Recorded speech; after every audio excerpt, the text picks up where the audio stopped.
Hello, it's Friday, and welcome to my channel. I am so lucky that I got an opening. How rare is that to be able to make a live stream? But it's only because Colleen CK Art she moved her regular streaming time from Friday to Thursday, and I just want to grab the opportunity of using this time slot and talk a little bit more about. I don't know if you guys saw the title of my stream. Let's talk about Lynda Barry.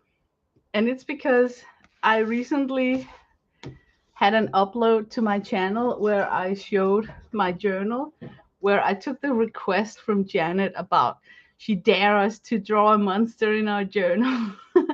So I did go ahead and make some monsters in my journal, and I got so many nice, sweet, supporting, awesome, great comments on my upload. Hi, Anne. I'm so glad you're here. Oh man, I am so glad you're here. It is so stressful to just talk to a void. So welcome to my house. But I'm going to talk about Lynda Barry and the books that I read from her, only two of them, and how it inspired me to make this journal that I got here in the way that I translate what I subtracted from these two books right here. So I hope that you guys are up for a very different stream. It may seem a little bit crazy what I'm doing here, but let me just flip through a couple of pages of this book so you can be prepared to what we're going to work with the next couple of hours. So as you can see on the randomness, the packed pages of craziness, not really any chapter divisions.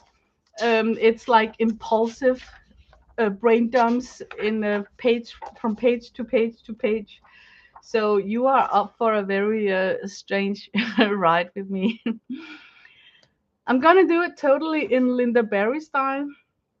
Let's see. You can talk to me about you can talk to me about one of favorite people. Oh, that's good. You know her. That helps me a lot. Then I don't feel so stupid because I'm gonna run this in totally Lynda Barry style to show you guys how I try to use her tools and exercises to um work from. You have the books. Oh, cool. Well, first of all, I'm gonna start this stream in the true Lynda Barry style, which is that if you feel insecure, nervous, then sing a song, because once you have sung in front of people and made a total fool out of yourself, then you might be able to work from a space that's not filled with fear. And it actually is a great concept. Always try to work, talk, and act from a place without any fear, because then you're able to concentrate getting out every single sentence that you wanted to say. You're more able to allow yourself to say things without thinking about how it's going to be received, like, oh no, that sounds childish, I'm not going to say that, or I'm not going to show that. So never act when it comes to creativity from a place of fear. Hi, Melissa. Thank you so much for joining my stream. So in true Lynda Barry style, I'm now going to sing a song to kill any fear. Har du smagt en frikadelle? Den er bare sønderjysk. Få en snak med de lokale, de kan også tale tysk. Hvis du vil være helt alene, så tag til Harboøre og Strand. Ud for Villa Keminova, ruller trumlerne i land. Så er du træt af sydens sne og slud, tag til det varme nord. Tag en weekendtur for to, på kamel til Holstebro. Undervejs skal vi besøge en fabrik, der laver sko. Vi har også fin kultur. Se et smukt Bornholmer-ur. Made in Hong Kong, så er vi sikre på det dur. Oh my god. So that's out of the way. And according to Lynda Barry, now, I made a complete fool out of myself. So I should be able to continue from a space less fearful than before I started to sing.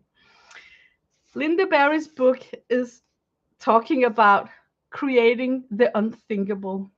And she's talking about getting a dialogue going on with your unconscious mind, because she believes that all your creativity is housed in the creative mind, and you don't know what lives there. So you should never be afraid if what comes out of that area is actually monsters. You should embrace those images and work with them. And you can actually work with dark monster images with love. So since we're having this theme about Janet's monsters, that's why all this happening. I wanted to focus on the chapters in her two books right here that is exactly about this subject, monsters, and all the other things that she's uh, writing about, all the exercises and whatnot. I'm not going to get into that on this stream. So you kind of know what to expect. Well, the unthinkable, according to Lynda Barry, it's unknown, because if you knew it, you would know it. Does it make sense? Like like it's totally unknown. You don't know what you're hiding in your subconsciousness. So when you're drawing something, you can actually help yourself to pull up things that's lying in the back of your brain, but it's not clear to you in your awake condition. So that's why she thinks it's so important to keep a journal. So first of all, her journals are always a composition book. That's why her published books looks like composition books. It's an American thing. We don't have it up here in Europe. So I was so lucky that I actually was sent a comp book from Kathy Burke, uh, which is, the perfect journal, the perfect tool to work with Lynda Barry's theories in. But my comp book looked like this now, because I think it was like 2 years ago. I had a Christmas chronicle where I recorded more than 80 hours of December uh, uploads, and I was making. Uh, I took 34 fibs women and created something for each one of them in their spirit, like in a snarky way. And this is what came out of a person called Eileen. She likes thongs, boys in thongs. So of course I had to dress up this comp book with a closure made out of a thong. So that's why it looks so like this. And then you know, this is just yeah, the cover of my book. But I want to say that this is the perfect journal to use for Lynda Barry, the comp book. So that's why I'm going to break out this thong comp book, because I also think that even though it's a little bit crazy, it kind of fits the universe for Lynda Barry, right? So let me open up this book. I never work on the first page. It's intimidating. It can set a tone for the whole journal. If you do something pretty, then you might, feel obligated to have a complete pretty journal all the way through. And a way in a Lynda Barry style to totally break that first page is to simply destroy it. So I'm gonna make some scribbles, and then I'm gonna trust that later on I'm gonna come back, and then I'm gonna add things to this scribble. We are talking like you can turn it into something else, with a tail. and a head right here and a stomach. So you kind of get the idea that this front page could be the first doodling, when you just want to doodle. So you could do yourself a favor whenever you're talking on the phone, slap the book in front of you on the first page, and then just start doodling on this, and that becomes your first page. So now, when that's out of the way, you are still in the concept of working from a place without any fear, because now you pass that fear of the first page of a journal.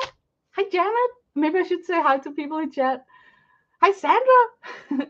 Want to hear something weird? I'm sitting here reading with Lynda Barry, making comics book. Oh my God, I'm gonna work from this on this stream. It's not weird, Janet. I'll tell you what. Everything in the universe that seems like, oh, that was the perfect time, the perfect place. I think that it's all connected. I know I'm sounding weird, but I think everything happens for a reason. Like we are connected, loaded in the same grid or something. So that is just too funny. Okay, Lynda Barry also says that when you have to start, you should be focused. You should like tell your body that now we are going to do something creative. So we're gonna get somehow in touch with that unthinkable place in our brain. So I want to talk about what my setup is before I do. Could you say like a Lindy Barry page in my world? My setup is not to go down on the supply. It has to be grab and go. If I have to stand up, walk across the room to get a certain marker, I could get distracted.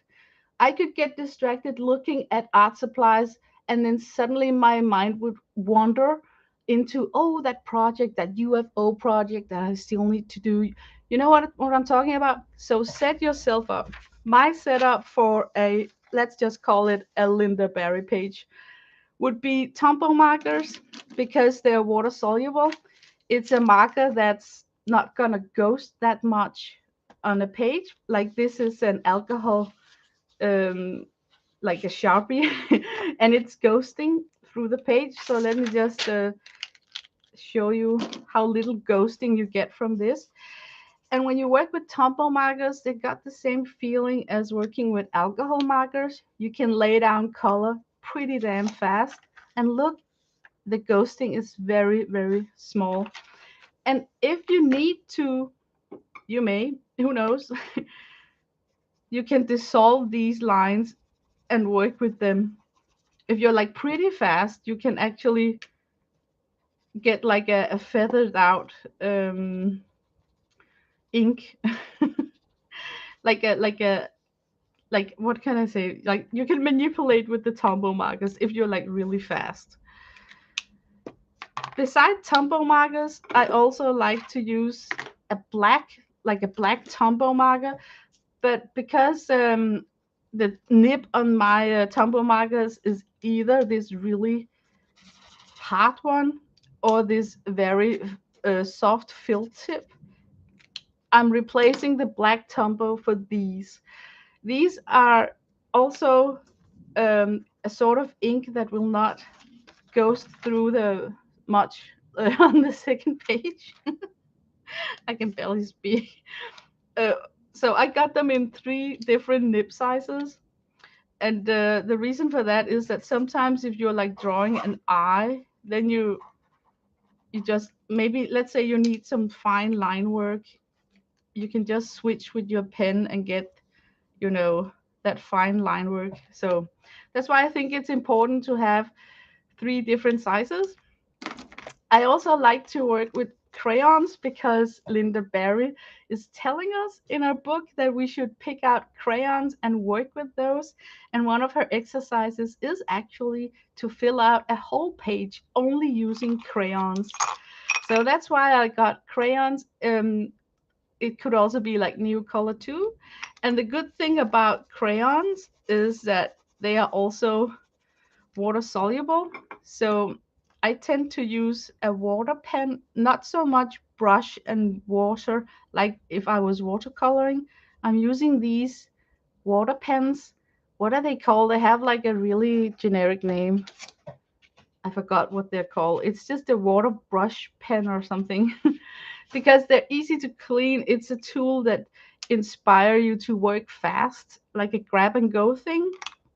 Sometimes I'm irritated at working with the crayons for some reason, and then I tend to lean more toward these woodies. I like the fat barrel. There's just something really likable about it. And I actually think that I connect better with my inner child, that childish child when I am holding a woody in my hand. So for some reason, it's a very go-to tool for me if I'm doing creative, fast things like the Lynda Barry style. So, hello, oh PM artist, your name is Mariah? Mariah? Or are you P? I don't know. But welcome to my stream. It is Mariah. Yay! Okay, let me see chat. I'm so glad you guys are here. CB is here. Hi, CB. Oh, that's good. I am so glad. Tell us what the pens are. Well, you have to ask Kathy Berg. She gifted these to me in a goodie bag of Happy Meals. I think it's like a felt tip with permanent ink. It doesn't move with water. Okay, this one is dried up. It's not water soluble ink. Okay, it moves a little bit, but not a lot. It's not like carbon ink, but it holds up its gusto towards water, and it's like I can't even say it. It doesn't have any English name on it, so I can't even say the manufacturer. But I think that Kberg may recall where she gets these. I think she got it from Amazon, maybe. So, okay, uh, I talked about the woody. There's something really nice about doing fast sketches with woodies. It's very likable. And then I always take a notepad. And the reason for having a notepad next to me and a ballpoint pen to write on with the notepad is simply because have you guys ever been in that creative zone where suddenly you're getting pounced with five different ideas all at once and you're so scared of losing just one of the ideas because the minute they enter your brain, they're so geniusly, So sometimes when I'm drawing a drawing, I actually get the idea for the next drawing. Like, oh, this could be cool if you twerked it and made a whole new drawing. So that's why I always keep a little notepad handy next to me when I'm working like this. So, and it's because my Lynda Barry book is mostly about fun stuff that happened to me in my life or things that I'm pondering about. So sometimes when I am doing one of my cartoons, I get remembered about something else that was funny. So that's why I write it down. Okay. Um let's see. My ideas are always more than my abilities. And that's why it's so cool to study Linda Barry because she has several pages where she is dissecting what is a good drawing. When is a drawing speaking to you? And her um, opinion is that some of the best drawings are the ones drawn by people who haven't picked up a pen for years. She says they got this fresh mark, this like like she like if you study drawing too much, then you start not doing unrealistic things like too long arms or too big a head or something. So she's actually saying that it's an advantage if you haven't drawn any cartoons for quite a while, then you will end up with something that's really interesting to look at compared to if it's like something that looks like the cartoons that are like perfectly made. So okay, uh we burned down that first page. Lynda Barry, she is making some exercises before she starts her drawings, and one of her favorite exercises is that she take a pen and then she twirl this. I can barely speak while I'm doing this. But she's making these circles and making sure that the lines are as close as possible to one another without bumping into each other. And while she's doing that, she's doing some meditative exercises where she's imagining that she's focusing on her head and then on her shoulders and then on her arm and her leg. I can't work like that. For some reason, this doesn't give me anything, and I am too fragmented in my head to focus on my shoulder. Uh, so I got another way that works for me. I do borders. With borders, I'm getting better at it. So now I know exactly what I want. But the, I prepped a border for the next page in this book. It looks like this. And it's simply just a twerky line work. And then I change making a sun, making is it a cloud? I don't even know what that is. But and then I sit and do repetitive things, like first I put a dot in, and then when I'm finished with the dot, I put smaller dots on every second one of them. So can you feel how mindless this is and how relaxing it is? It's almost like centangle meditation. But I want to give you guys a good idea to start doing these borders. If it's easier for you, and it really was for me in the beginning, I gave myself a designated area. Let me take a whole new, okay, let me just work from this page. I gave myself a designated wide area. Don't make it too narrow, because then you have to work really intricate. And we don't like intricate, right? So give yourself two wide areas, and I always start to color them in first, and now you will see why it's so good to have these woodies. It goes really fast. Right now I am not doing any meditative exercise in my head, like she would recommend that you would think about leaving the, what's it called, living the daily day life and zoning in to be creative. And then I wet it, because there's something really fulfilling for me to dissolve pigment in water and just use a brush. So it's good for me to start up in a creative lesson to have touched pigments with water. I think it's because I like to watercolor. If your medium of choice is something else, let's say acrylic, then maybe you could color these borders in acrylic. I don't know. There's just something really satisfying using your favorite art supply to this warm up exercise, because A, it's familiar, B, it sparks joy. So already there you're like moving away from a place of fear into a place of where you are happy, relaxed, and you are more likely to get in touch with your inner kid, you could say. Really hard for Janet to do this since she's constantly in touch with a 12-year-old boy.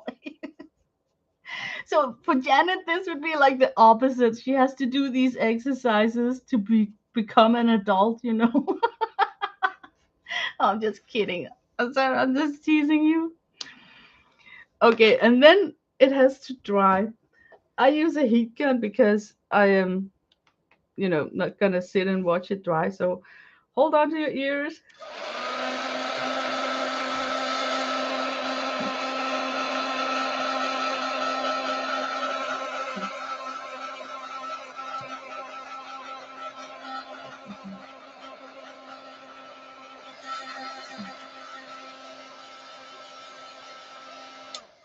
Oh, I read in chat. Do you always write in English?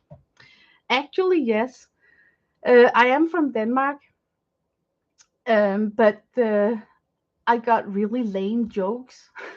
I feel my jokes are a little bit more elevated when I write in another language like English, because then I really have to think about my choice of words, the composition of the sentence.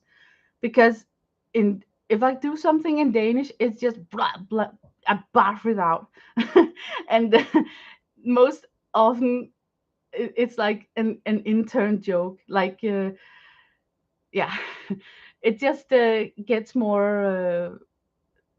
I mean, a little bit more raffinated if I write it in English, but a lot of these jokes are actually done in Danish, because it just happened. Uh, Let me take just one of them.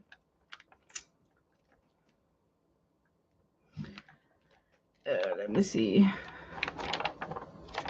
Of course, it's difficult to find one. Yeah, this one is in Danish. Me and my hubby had a whole day where we were singing Bob Marley songs for some reason, and we would kickstart one another like "I shot," and then the sheriff. We would sing simultaneously, and then I was out in the garden, and he asked me to go get, and I don't know what this tool is called in English. He asked me to go get a tool from the tool shed. So I did. And then when I came back, he was gone. So instead of yelling out his name, I just sang out loud in the garden, "Don't let him fool you." And then he answered from the bushes, "Oh no." So that's kind of funny. So here I explain it in Danish because that's the easiest thing for me. And then, of course, the lyric is in English. So I also got that mix match of two things. But there's just something that rhymes so well in English and not rhyming in Danish, like whale tail. Laws of physics. The bigger the whale, the bigger the tail. You know, I don't know why, but have you ever bicycled and then you're in front of you is this woman with a whale tail, like her thong is showing, and sometimes the roads are pretty long, so you have to stare at that for 5 minutes. So some things are rhyming in English, so I use English. But if it rhymed in Danish, I would write it in Danish. So that's just an example. It's a rake. Oh, that's the word. Thank you so much, Mariah. Okay, let's see. Dump down my bad self. Let's see. Oh, oh, Janet, you're talking about, like your own censorship. That's why I think it's important to have the first Lynda Barry journal that you do. Promise yourself it may not happen, but promise yourself I'm never gonna show this to anyone, not even my hubby. I'm never gonna speak of this journal.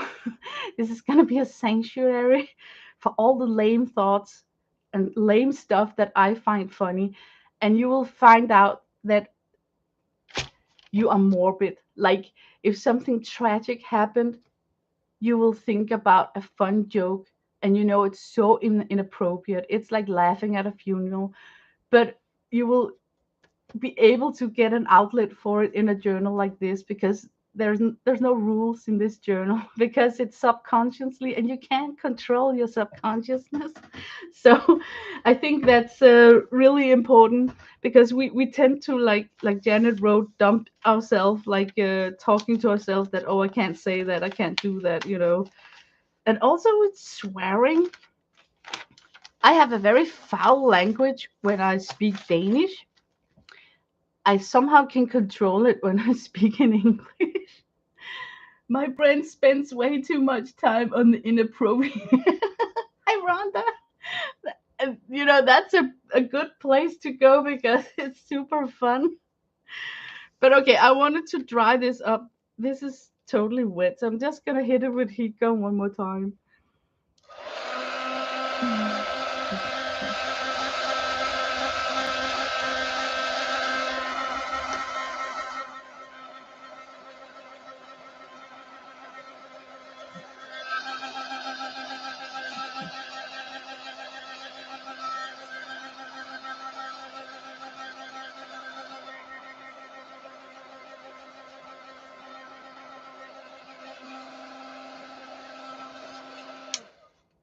Yeah, now it's dry. Okay, instead of doing that swirl that doesn't work for me, I have an unbroken line. If you want a pattern, I'm just saying the trick here for me is to never lift my pen from the paper. So in one unbroken line, I'm only focused on not lifting my pen from the paper. And now I have to go back. Can you see that? Because I ran out of space. So I do these lines. That could be like one line work, and you will find that you later on actually can color it in. So it becomes a pretty border to look at. And by coloring it in, you're also relaxed. Who have ever been pissed when they're coloring, right? So in this, could we say it's a meditation exercise? I include my crayons and coloring. Lynda Barry stick to this circle thing up here, but you can get really advanced with the unbroken line. Check this out. You don't have to think, but if you just focus on not lifting your pen from the paper, and you can't stop, just focusing on going up and down, up and down, up and down, you can actually get some really intricate line work that you can work with coloring in. Can you see that's almost a different expression than this one? And then there is also, let me think. I have to think about what I have used. There's also where you go like zigzags, if that's your thing.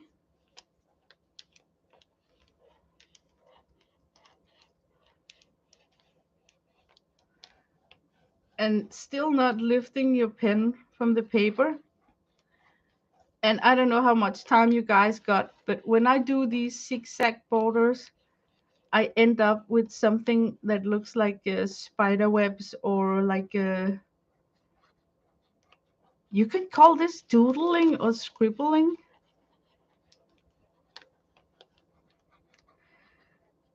But I don't know if you can imagine how, you know, it's just the same as this exercise up here.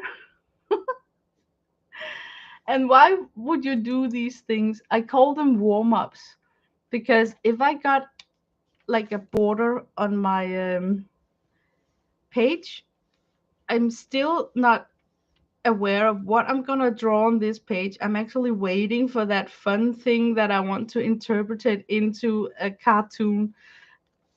So while I'm working on narrowing down how, when, where, I am breaking out my colors. I'm getting something on the blank piece of paper. And one of the artist blogs that I hear most about when I'm watching YouTube channels and stuff like that is the fear of the blank page.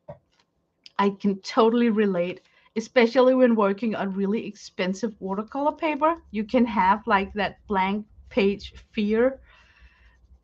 But if, let's say, you spilled on that accidentally on that paper, so you kind of disregard it before you even started, then you're more relaxed when you start painting on it. So I think that's what the drill is about.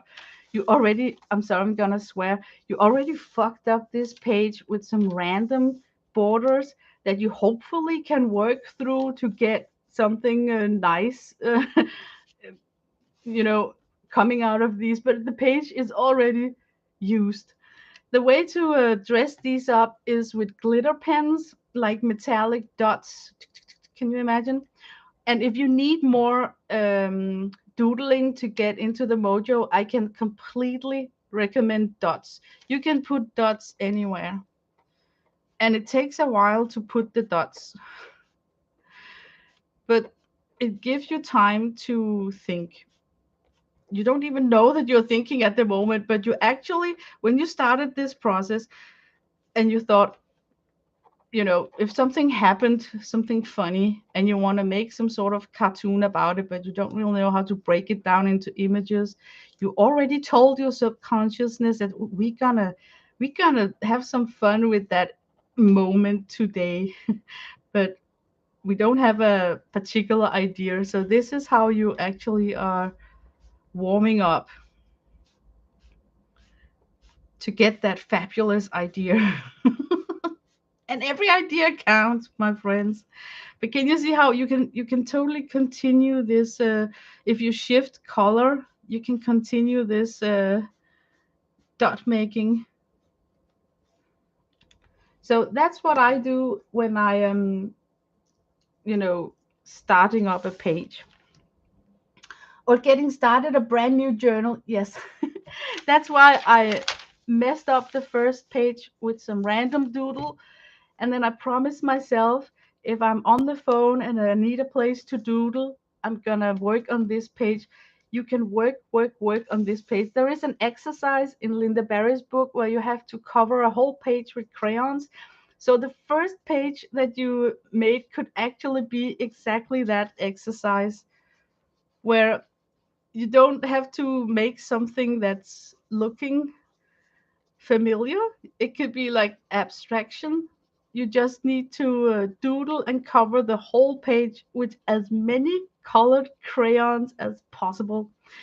In her book syllabus, she gives an exercise to her students to pick 24 crayon colors and then go home and make a page just using 24 colors. And she's saying just using, but for people like me, I would say like 24, that's a ton.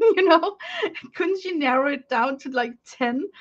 So that's a different perspective. Is the glass half filled, or is it half empty? Like she's like only 24 colors, where I'm like 24, that's a lot. Okay, now I want to talk about Dee Dee, because she has this Society of Idea collection. Is it called that?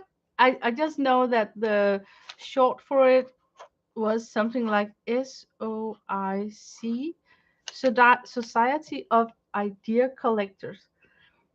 I cannot talk much about it because I'm not that much into it, but I understand that she's making lists. So if she thinks about a car, her list would have the top title, a car, and then she would list all the types of cars and what comes into her mind when she think about cars. And it can be things like turtle wax, because you need that to clean a car. Anyway, I know that a lot of you guys who follow Mary and Dee Dee is working with the Society of Idea Collecting part. So you may already have a tons of valuable note pages. And to do a Lynda Barry thing, flip on one of your list, pick number 3. So pick number 3 on a list, a random list, and that word that comes out is what you're gonna work with on this page. That's also a Lynda Barry approach. Society of Idea Collector. Keep a notebook of collecting your ideas, because you won't remember everything. I can't even say it. Everything. Perfect. But imagine having a book like that. Imagine that you already subconsciously you think that you need to prep things when you start working with Lynda Barry. But I'm just telling you guys out there, you might already have some prepped things, and that could be one of your Society of Idea Collector list pages. Okay, um, now I want to talk about how not to work from a place of fear. And Lynda Barry is telling things from her personal life. It's always a story. She grew up with a mom who was from the Philippines, so she has a lot of references that are cross cultural. So she has a lot of fun things in her memory. And I kind of like working from your own stories and not a take on one of her stories. So I wanna tell something from my life without even thinking Lynda Barry, because this happened a long time ago. My son, he had to take a test in school, and he is not that good at taking exams and tests. And I feel so sorry for him because I know he can do it. You know, he's not dumb. He's actually pretty smart. But when it comes to tests, he shut down like an oyster. So he got really bad grades when he was in, is it called high school? And one day he had to take a big national test, and he was so stressed out about it. So, to prep him for that test so he could walk fearless into that examination room, I told him to picture being an abstract or a cartoon favorite character. What happened was that instead of those, he picked a character from a computer game. And then we talked about all the powers that that computer game character had. And if he could imagine being that character going into the exam, like, can you imagine you are traveling outside yourself?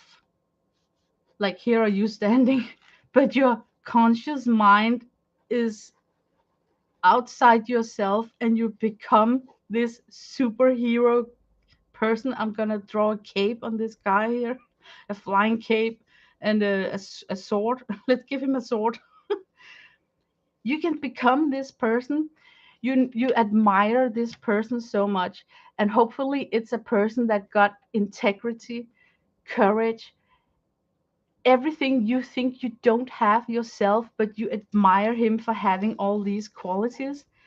And then you will picture how would he answer that question in that test.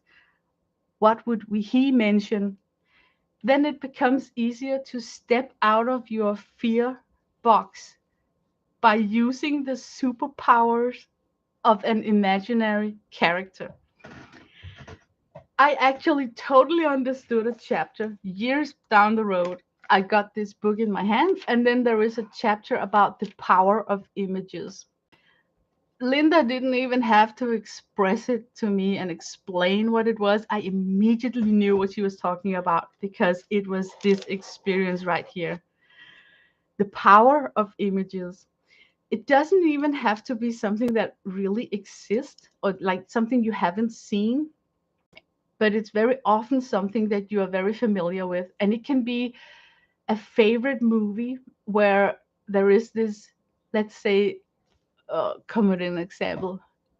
Okay, you see a movie and the guy in the movie is acting exactly how you want your future ex-husband to act, right?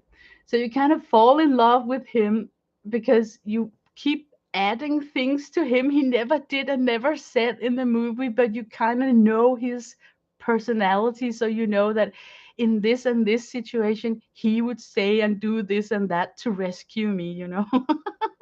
Not that we're all like damsels in distress, but what you do to an image is that you project things and qualities to the image, making it stronger. So I remember that it actually worked for my son. He was more uh, relaxed, he was more self confident because he actually told me that when he came home that day that he did what I asked him to. He imagined that he was this character and he came in and he actually made a joke in the room. And that's so, I mean, knowing him, okay, knowing him, he would never have thrown a joke in his state of mind the way he used to be when he's entering an examination room. So just the fact that he came home and told me that he made a joke just shows me that, oh my God, he moved himself mentally to a different place and something positive and cool came out of it. I want to tell you guys to take this example in the spirit of Lynda Barry and find yourself that creator, that artist that you admire the most, and using your skills from Society of Idea Collector to make a list and write down what kind of qualities is it that you like about that artist. I can give an example from my own life. Jane Davenport inspired me so much to draw. Jane Davenport. So my list could be like this. Jane Davenport.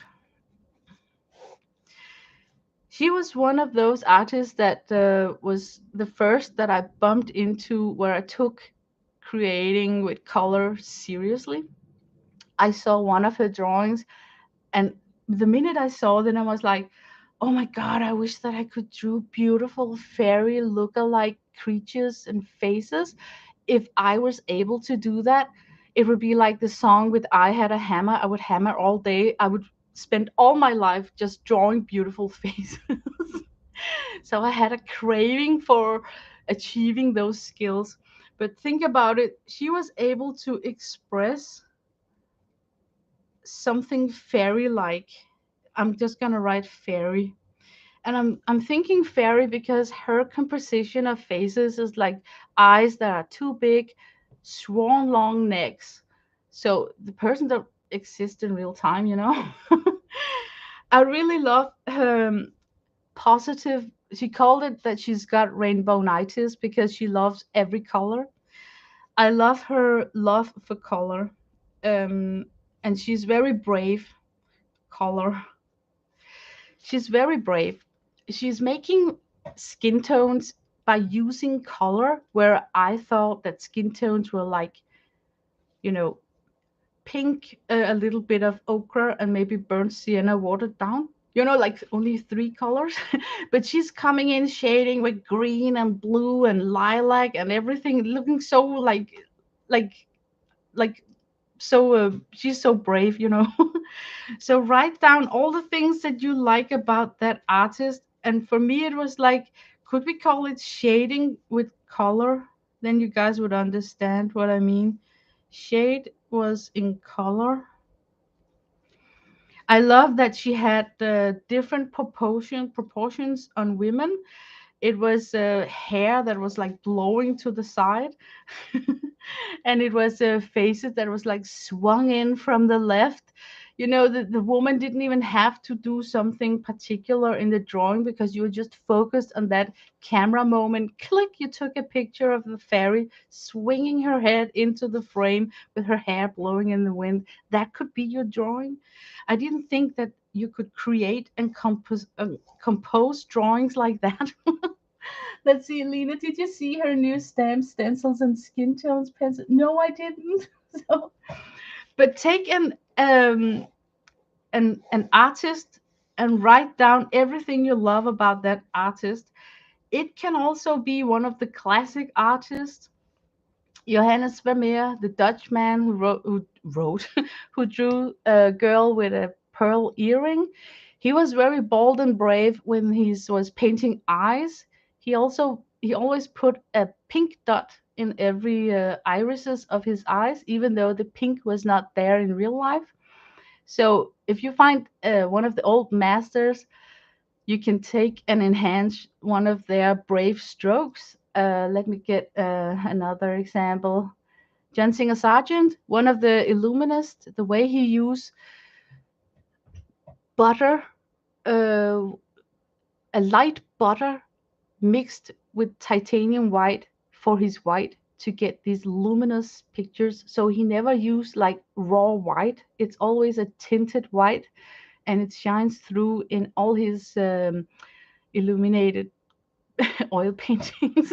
Write it down, and then when you sit in a situation and for instance you have to paint with oil, you will think that, oh, I'm gonna transmogrify myself. And transmogrify is a word from Calvin and Hobbes, but it means that you're gonna transport yourself into this John Singer Sargent with his superpower, his go-to way of doing things. So how would he paint a highlight on a flower? Usually Lena would pick a white, but since I'm John Singer Sargent, I would say, I have to mix my white. And how does he do it? Does he use a light pink? Does he use a light orange? I would think like John Singer Sargent. And then because you're him, he's the one making all the failures, right? It's not on you, right? So I think that the exercise actually can be used in our life. It's about 50 miles, but we go. Okay, I'm trying to see if something happened in chat. But have I lost you guys? Is there like too much rambling? Um, I also think that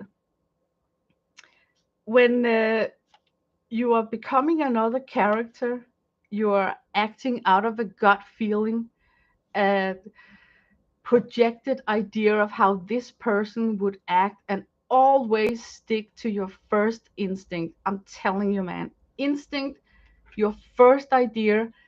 Don't ever stop and ponder whether it was a bad or a good choice, because most likely your first choice was the correct choice. And I'm saying this because insecurity get born in that second question. And you don't want to give birth to anything insecure if you want to work from a place with no fear. Insecurity is often shown in. Have you seen those game quiz shows? Who Wants to Be a Millionaire? It's a quiz show where people get four choices for the correct answer, and you often see the participant immediately zone in on the correct answer. The answer is B. They get to select from A, B, C, D. The answer is B, but then the host starts questioning. Are you sure? So you are gonna choose B? So B is your final answer? And those questions are just so lame, because then people start doubting themselves and then they actually change their choice. So what I'm saying is, if you ever get in doubt, um, when you're drawing something, stick to your first intuition. And sometimes your first intuition comes during the sketch phase. Use your notebook, because during your sketch phase, you would be surprised how much information is going through your brain subconsciously. Like, you already know it's gonna be a door. He's gonna come in, bam, the hero from a door with light shining from this side, so that we can get that awesome highlight right there on the tip of the sword, to emphasize how sharp this sword is. He's gonna have a turned face, because we want to show that he's got a raised eyebrow, like going like, haha. So you already know when you're sketching that, oh, I have to remember turned face, light there, highlight on the sword. So the sword needs to be maybe above this level, because everything down here I don't want to waste time on. So I'm just going to do a wash, and I'm going to be clumsy with my details. I don't want the viewer to focus on this. I want to focus on the eye and the sword. So take a notepad and then write down those things, because as soon as you start to block in the background color, you may have forgotten to leave white for the paper to do these tricks in. So yeah. Okay, but images is something Lynda Barry is talking about in syllabus, also in making comics, also in a talk show that's on YouTube. I forgot the name of it. It's been a year since I saw it. But let's see. Lena, I love listening to you. Oh, thank you. I feel that I'm babbling. I got something I want to show on mm, this stream, because um yeah, let me just jump into it. When you start to work with Lynda Barry, you may think that now we're gonna draw a drawing about a Christmas card, but then it turns out to be something completely different. And you I need to illustrate it to get the point across. So I want to talk about when my son was 9 years old. I was pregnant, and we were imagining the fetus, the baby in the tummy. But since we didn't know whether it was a boy or a girl, we named it Google. Yeah, the baby's name was Google. I don't ask where that came from, but it sounds really cute when you say it in Danish. And there was a lot of things I changed because I was pregnant, and one of them was my eating habits. And because I like to keep things light and positive in my life, I'm not that much of an adult.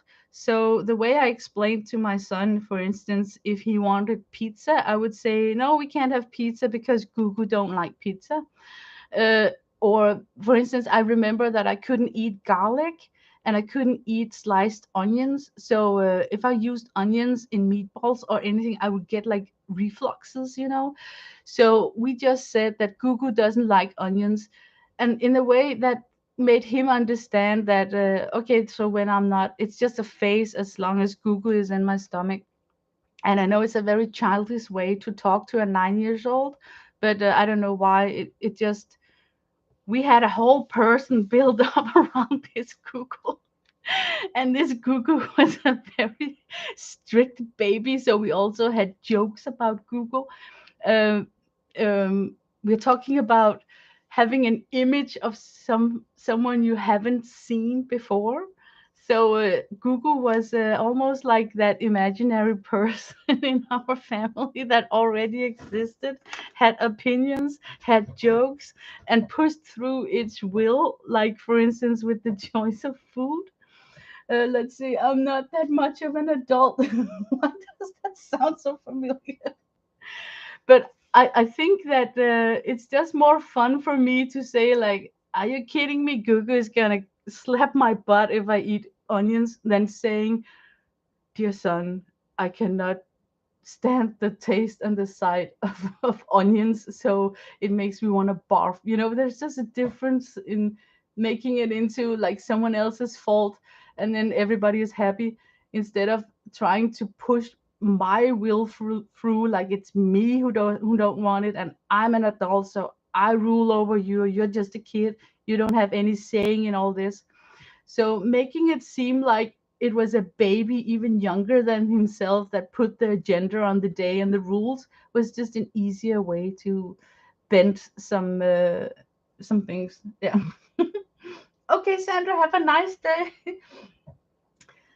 Okay, and now I had a miscarriage, and it was not a planned one. And what I did was that I had the privilege to be the first person to explain death and loss to my son. And the way that I chose to do it, I really thought so hard about how to tell this, because we have built up Gugu so much. I mean, this baby existed, it was a real baby and a family member. So how to tell a 9-year-old that the I lost the baby. What I chose to do was to tell him that every child like him is a gift, and we are so blessed that he came into our life, and somehow that gift that Google was needed elsewhere. So he had to go back to heaven and be gifted to someone else. So he's still alive, just not with us. And it kind of was a strange way of saying it, but you know what? It just sounds so negative to be rational and say, well, that's part of life. You're gonna die, I'm gonna die, your friend is gonna die, your father's gonna die, we're all gonna die, and then that's it. Because who knows what's after death? I mean, who knows if subconsciousness doesn't survive death from our physical body? I am not the one to tell that answer to a 9-year-old boy. That's for him to figure out in his life. So I actually chose not to be a rational adult telling him that life has a start and a stop. I just told him that it's a gift, and sometimes that gift is needed more elsewhere because we are so blessed having you that we actually don't deserve an extra gift. Our family can handle this loss because we have so much. So that's what I sold, you could say, to him, but not really to myself. So I started to work so much. You won't believe it. I buried myself in work. And then I think it was almost 3 weeks. It wasn't a month. It was like about 3 weeks. Then one morning I was lying in my bed, and then I was really thinking about I had to drag myself out of my bed and get dressed and walk out of my door. And I couldn't really see myself walking out of that door, the front door, having to time it to catch the bus and buy that gallon of milk on my way to work. I use milk in my coffee. All those tasks, and I couldn't get out of my front door. And then I decided that it wasn't the front door, it was the bed. I couldn't get out of my bed. I wasn't sick. It's not like I broke my legs or something or had a fever. I just couldn't get out of my bed. And then my hubby comes in, and I'm just telling him, I know this sounds crazy, but I can't get out of my bed today. I just can't walk out of that front door. And then he said, okay, you also have been like working like a maniac. So why don't you just stay home? And that single day turns into 4 days where I basically lived and controlled the world from my bed. I turned it into my bunker. On day 4, it would be like I still remember this image about me sitting in my bed, and around me I wasn't creative at that time in my life, so it wasn't art supply that was around me. It was more like, I was watching movies on an iPad. I remember I played a hell of a lot of Candy Crush. So I had my phone, also my planner, empty pizza boxes, a lot of glasses, and a lot of mugs of coffee, um, newspaper, tons of books. I just had transformed my bed into this, like I'm living in my bed, so everything has to come to me. So my son also was up in the bed when he came home from school, and he was either doing some homework because I had to help him, or he was drawing. And I was reading some books, and I didn't even bother to put them nicely aside. I just threw them on my bed. And one of the books that I was finished reading in, he picked that up and started to draw in it. And I was reading on a different book. And then I looked, I've actually torn out that page. This is the front cover of the book. This is what he drew. And I want to show this drawing today because there's so much Lynda Barry in this. Well, first of all, he wrote that he's 9 years old. Casper, 9 year, but as fun because we teased him with it when he was elder. We put in the one. You can even see it's done in a different ink because we were teasing him with this drawing, like Casper, 19 years old. That's how sick we are. I know.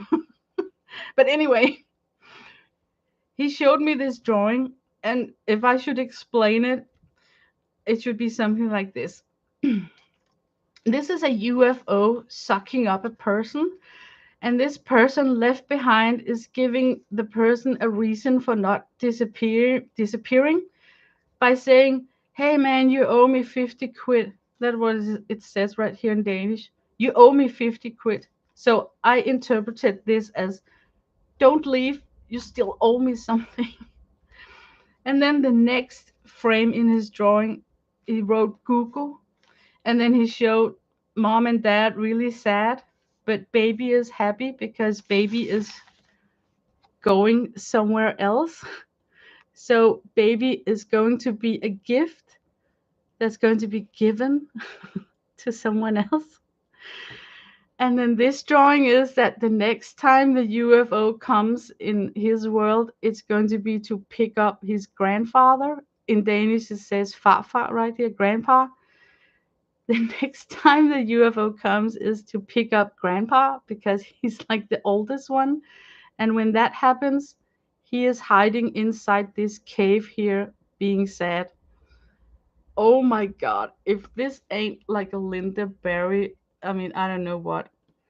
And up here is the universe. We got the earth here. Denmark is here. And up here is everything happy and joy, even pizza slices. And that's a pizza with pepperoni. And there is a happy sun. And I don't know what this is. It's a person that's crossed out. But this is what Lynda Barry is talking about when she says, draw from the unthinkable, draw the unthinkable from your unconscious mind. When he showed me this drawing, I remember that we haven't mentioned Google for 3 weeks. And I was lying in my bed and I was really shocked, you know. He's leaving the room to do something else. And then I look at this drawing one more time. What went through my mind was this: I suddenly understood that what I've been doing the past 3 weeks was to bury myself with work, and my body just quit. So suddenly I pushed myself so far that I couldn't even leave my front door. So this drawing was super healing for me because it reminded me of what I told him about the baby being a gift to someone else. It showed me that he is thinking about death and he's preparing his subconscious mind that the next person who might leave our small family could be grandpa. And he already know that he's gonna feel sad when it happens, but it's kind of okay because he managed to think these thoughts before it occurred. So his grandfather is still alive, by the way.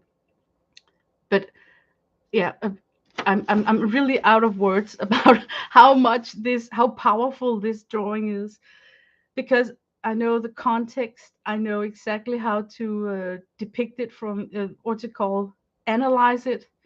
I know what I said. I can see he's been thinking about it. So this is him drawing the unthinkable, what's going on in his unconscious mind about him thinking about the next time the UFO is coming for grandpa, how he's going to feel. But heaven is good. It's a good place. We got pizza slices in heaven. So I think that the whole ordeal with Lynda Barry is to get back to be 9 years old and being able to create this. This is fine art at a very high level. And I even love, like, I'm looking at who's inside managing the captain of the UFO. Is it wings? Is it like an angel? And why is the mouth that big? I have no idea, but I just think it's so interesting to look inside that window of his UFO to see who is in charge of that aircraft, you know? So, yeah. But this is the one of the most precious drawings in conjunction with the Lynda Barry way of thinking. Okay, so what did I want to talk about Google? Yeah, Google is a character, and you can tell many stories by using Google because lovingly feeling this baby in the wound we gave Google, we still don't know whether it's a boy and a girl, you know, when we create the name Google. So that's why it's so fun that we picked a name that wasn't showing any gender. But I could actually, if I rewind my time, I could sit and write down all the personnel characteristic we already had put into this infant, like, you know, being stubborn, being funny, being the boss, a lot of things.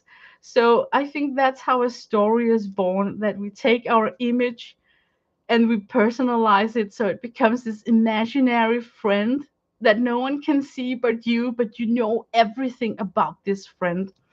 So if it helps you when you are, sitting and making a drawing and you want to draw like a donkey, for instance, try and think about the personality of the donkey, and then you will realize that you can actually put a smirk on the donkey if it's a fun one, or if it's constantly like tired and like pissed or something. You will realize that you want to position your donkey differently, like walking out of the frame, or it just matters that when you want to paint something, that you give it life, a person, and a lot of characteristics, so it becomes something that lives in your imagination.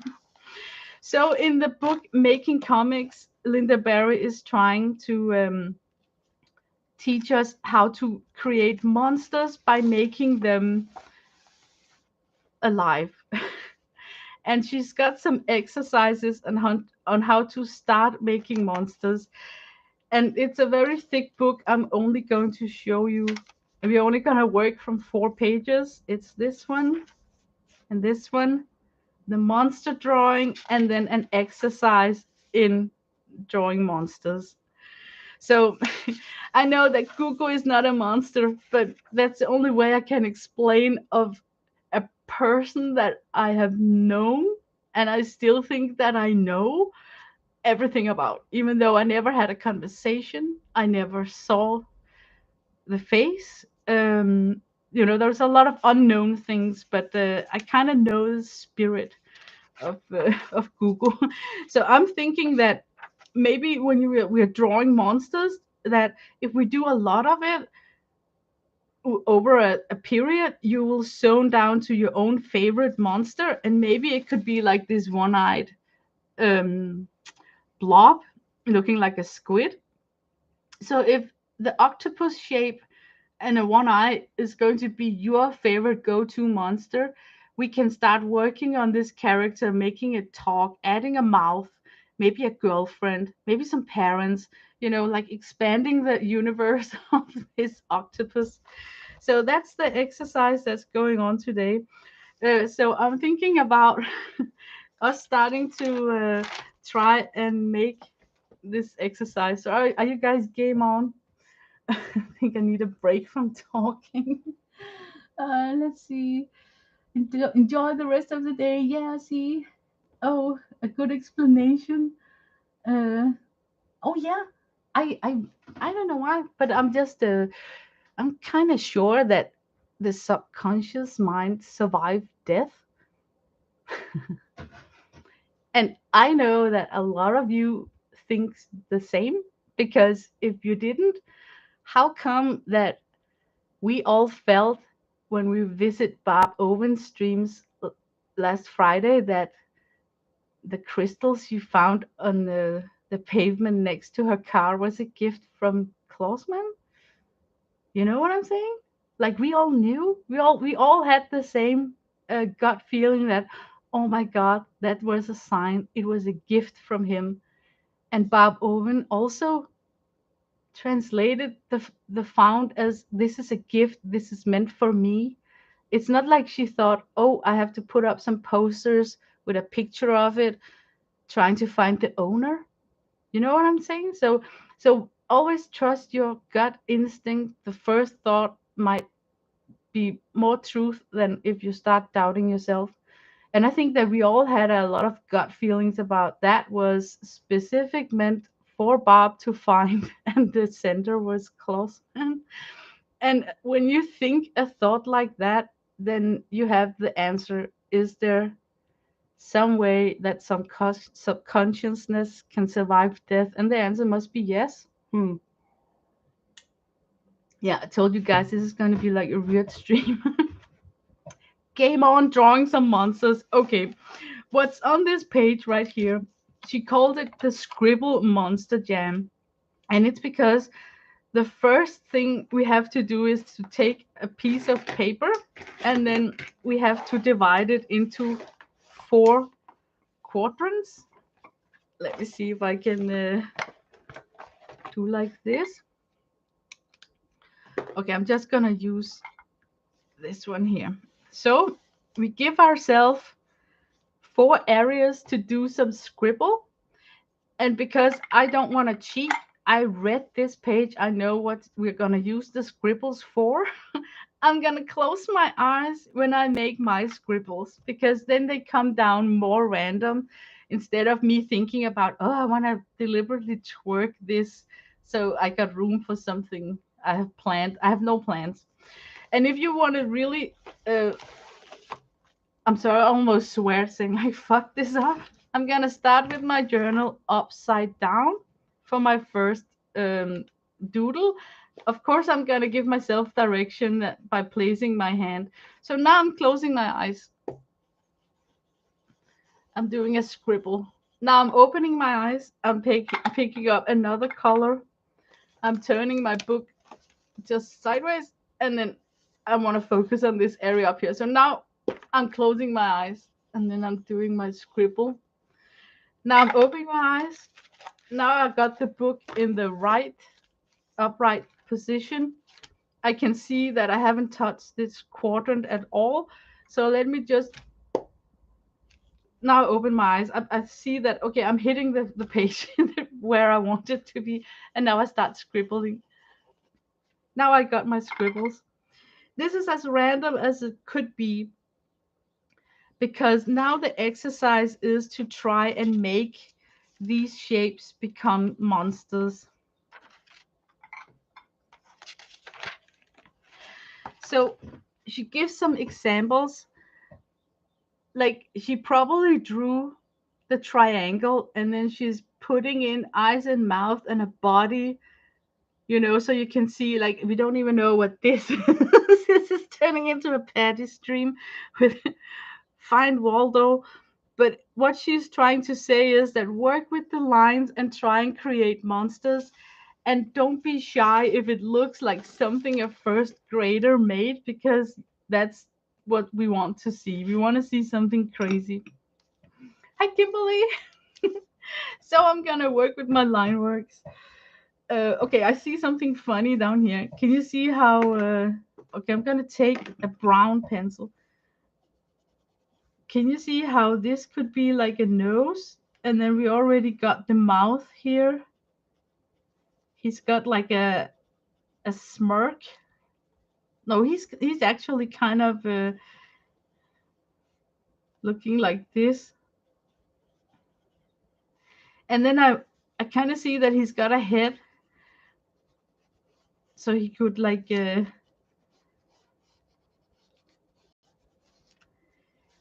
he could actually be having some spikes here. Okay, now we got the face down. You can express a ton with eyebrows. And because we want monsters to be some kind of not evil, but not really nice people, I'm gonna give him like angry eyebrows. So now I kind of got my monster, the shape. I think I'm gonna give him like giant nostrils.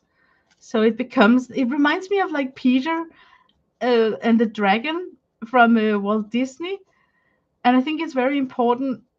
If now I'm talking through this session, I'm trying to say what's going through in my mind of other images. Um, because I'm thinking Peter and the dragon, of course, I'm thinking that he could actually, like Peter and the dragon, be someone who is carrying a small person on his back. So we need to give him this harness.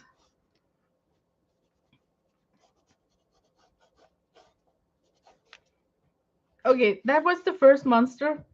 Here, oh my god, I see it. I see 2 eyes here. And that significant monkey mouth.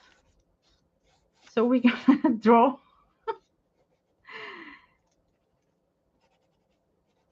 And the monkey got this crazy forehead.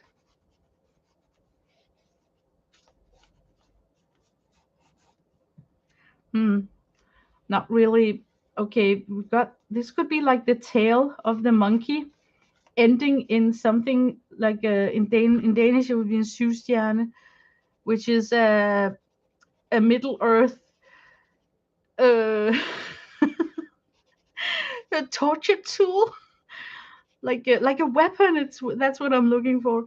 So this crazy monkey got that giant tail that it can swing, and then it can become something very lethal. Okay, and up here could almost be like a horse. I see the legs, so of course I'm thinking some sort of animal running.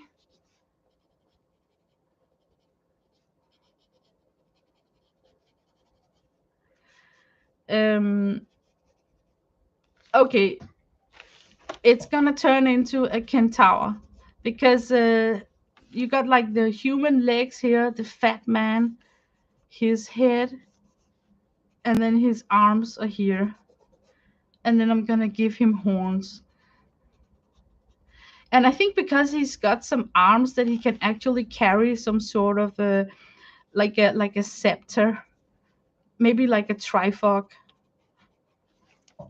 Okay, so we got only 3 monsters out of this page spread.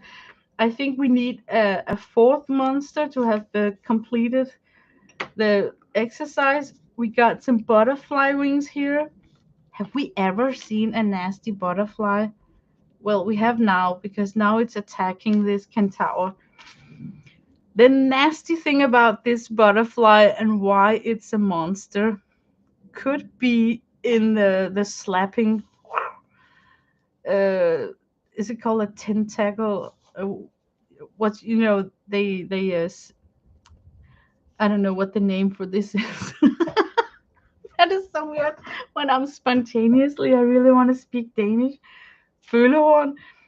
It could be something like really powerful hitting tool. So that's and then I want some an eye. I want this hypnotic, like you know what I mean, like the eye on the wings hypnotizing people so they stand still. Yeah, that could be that monster. So now we got four monsters. Okay. And I think I want to date this, so I'm just saying monsters. What day is it today? Let's see. Den 8. April. Okay. Now comes the second part of the exercise. And I'm so happy that I got people in my chat room. I'm really grateful for you guys showing up because now I need your help. Because I want this to be more spontaneous and true. So this have to come from you and not from me. You have to give me 4 sentences. And she's writing here in the book what it is. You have to give me in chat 4 complete sentences. And I'm gonna write the sentences down, and then we're gonna, pick what we choose.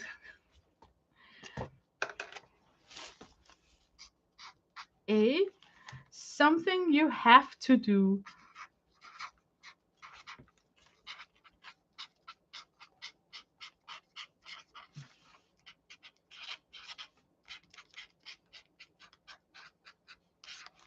And I read it as something that's not nice, like you have to do it. We're talking adulting right there. And B, a line you have memorized from a poem or a song.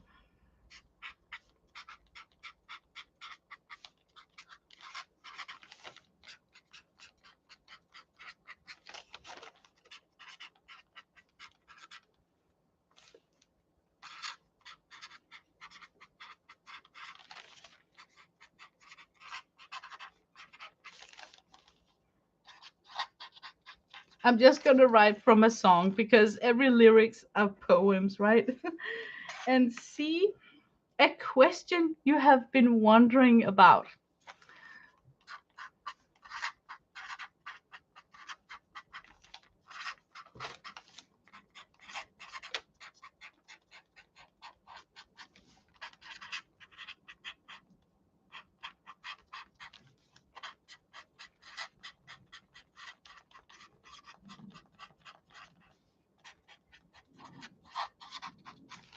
And D, a specific command by a king or a queen. Oh my god, that is so hilarious. A specific.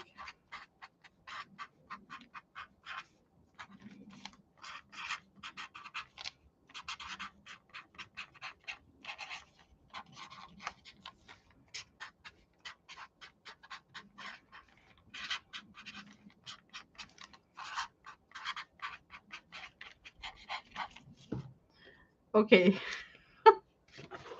so now we have to pick. I hope you guys can help me in chat. Let me see. Pay taxes. You have to pay taxes. That's a good one. Something you have to do. We got pay taxes.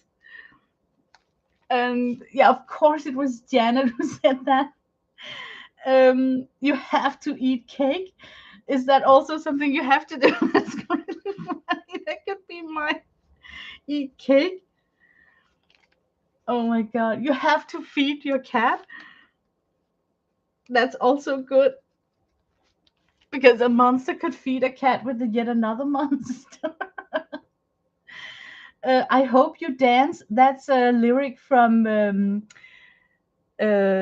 Sky. Is that the one? It's a sentence from a song. Yes, I hope you dance. I hope you dance. Good one. Let's see. To be or not to be, that is the question. Good one.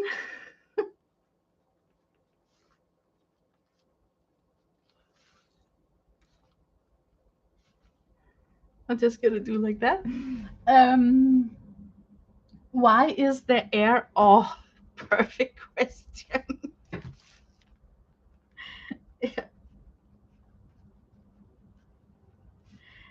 And that is probably one of the most abstract questions that you could ever get from a kid because you can't taste it, you can't see it, you can only feel it. If you flap your hands up towards your face, you can feel the air hitting your chin, but it's like really undefinable. So that's a good question. Um, off with her head. Yes, that's it. The command by the queen. Off with her head.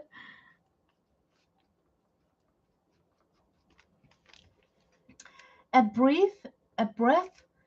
Um, a breath.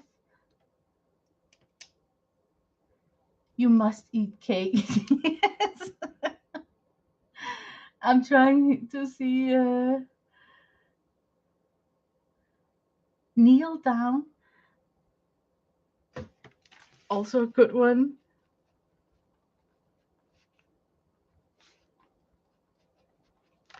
Let me see. Another song lyric. Rockabye baby. Yes.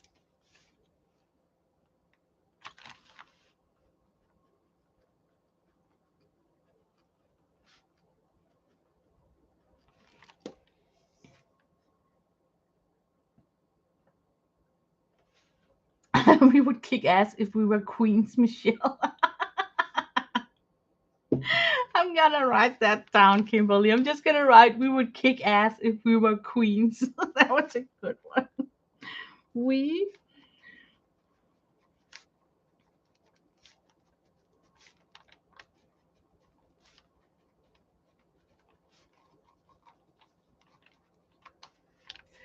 Another song lyric.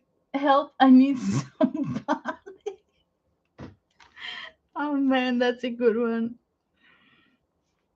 Help, I need.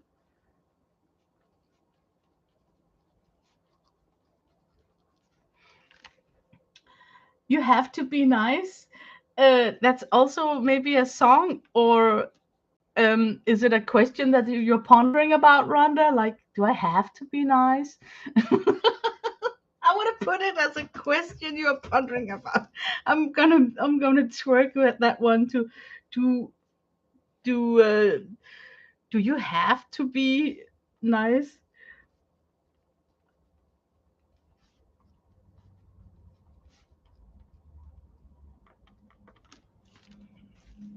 I think we should stop it now.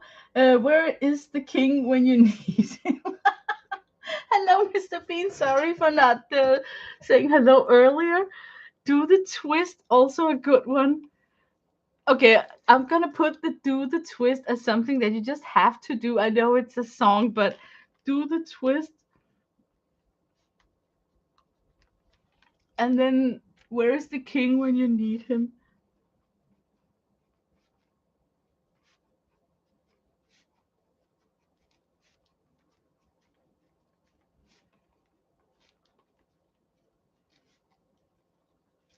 Okay, um, it was a question you're wondering about. Doesn't the kind say before he cuts your head off? Please bend over. Oh my god. Okay, we gotta take it down here. Please bend over. We got total activation of Janet's gutted mind at the moment right now. Please bend over. Okay, I'm gonna stop now. I think we got a lot of suggestions because, as you might have already figured out, the reason why Lynda Barry wants you to first draw some random line work, make them into monsters, answer 4 questions. You have to merge it all together. So now you have to look at the lines and see what kind of monster is saying what. So um, it's very difficult to see the monsters here. So I even think that she suggests that you should take a clean sheet of paper and then try and you know take them apart. They're all tangled up. Take them apart and draw them individually. So I'm just gonna quickly sketch just the essence of each monster. We got the Kentaur. I can see him. I'm not sure that you guys can see him. We got like a horseman.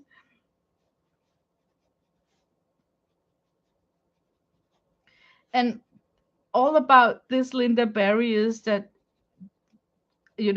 just draw so it's a horse. People may not be able to see that it. Oh, and he was fat. He was chubby. So I don't give a rat's ass if this is not looking exactly like the first um, monster. Look, I can't even talk while I'm doing this. Oh,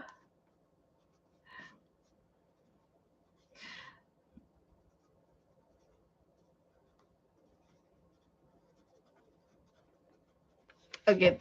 First we had the Kentaur guy. Then we had the killer ass butterfly with the hypnotic eyes.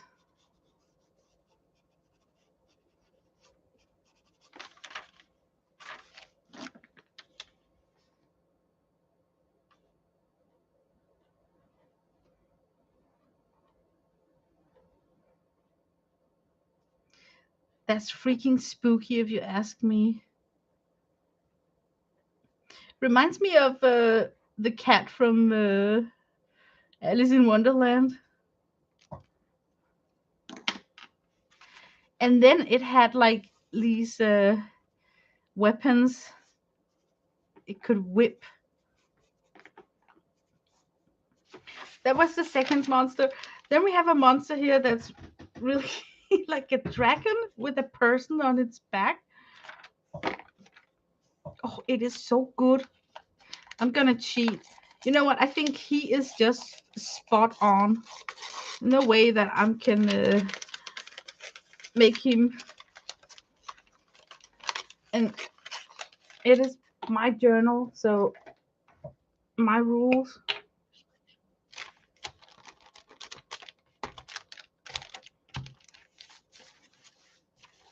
Ta-ta! he's there. I just think he's perfect. And then the last one was this kind of a monkey looking with the hale. Okay.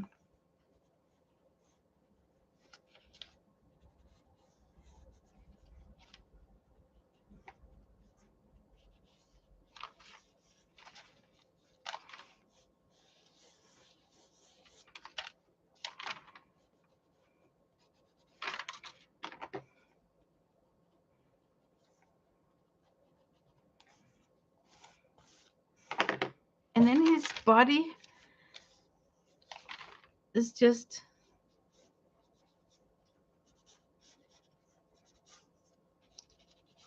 he's just big. And then he's got this tail.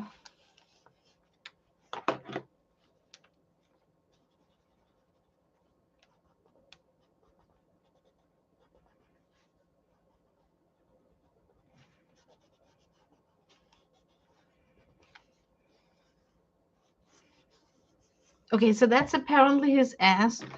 So maybe I should make it into his ass by giving him some arms here so we're not in doubt.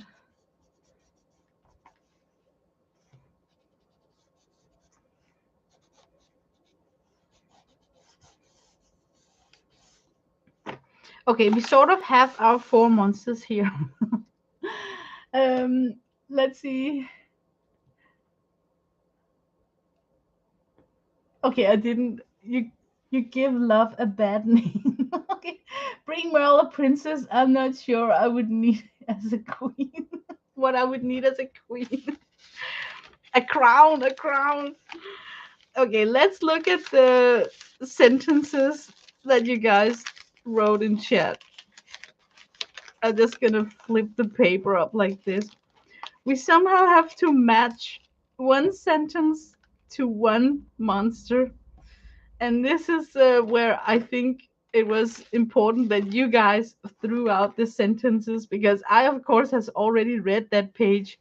So I kind of know what the sentences are going to be used for. So I would be like, you know, what is it called when you're not the ah I don't know the word for it. Like, I would not.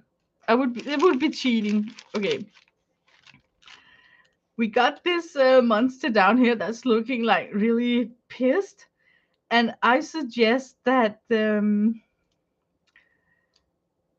it could be like a. I don't know. No, he could be like a tax collector. You have to pay your taxes, so it just made me think about he could be the tax collector.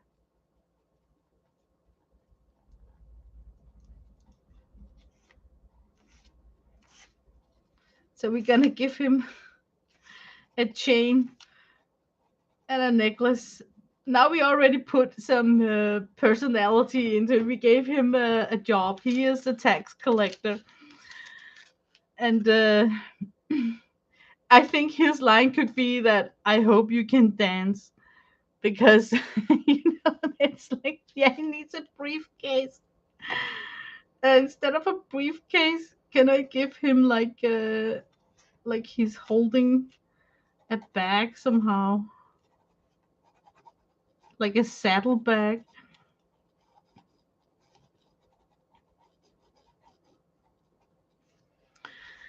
Let's see.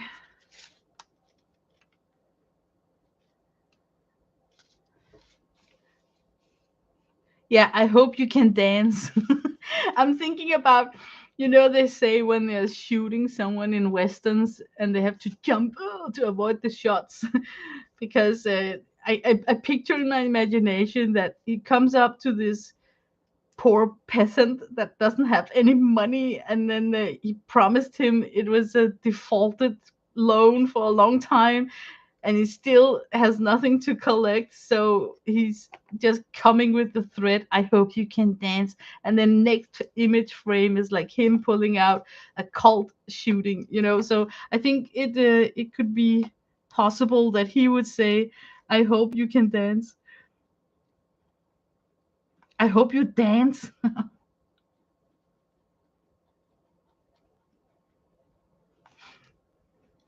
And then how to do the,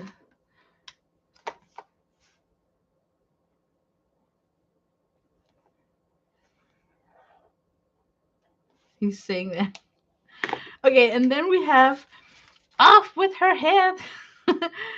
That could maybe be this one. Kneel down. We would kick ass if we were queens. Maybe because there are two people here. That could be that one. Um, I think please bend over should be this guy up here. I'm just gonna write it. Please bend over.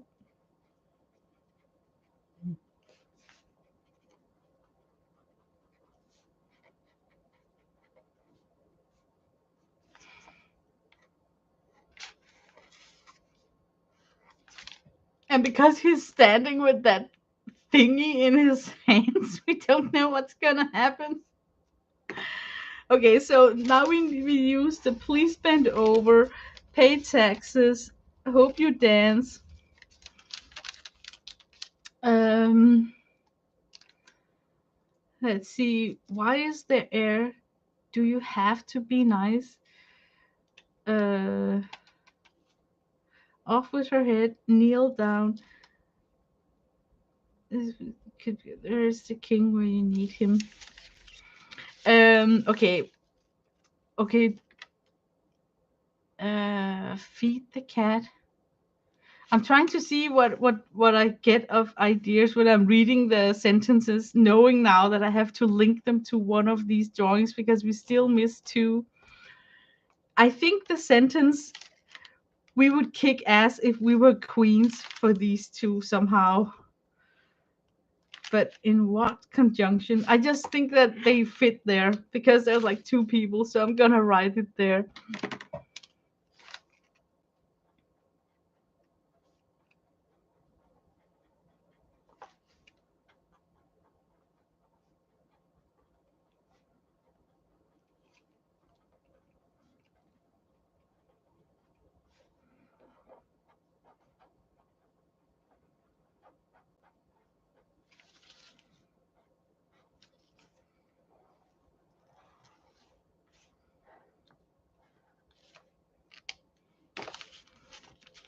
And now the butterfly, that's a tough butt.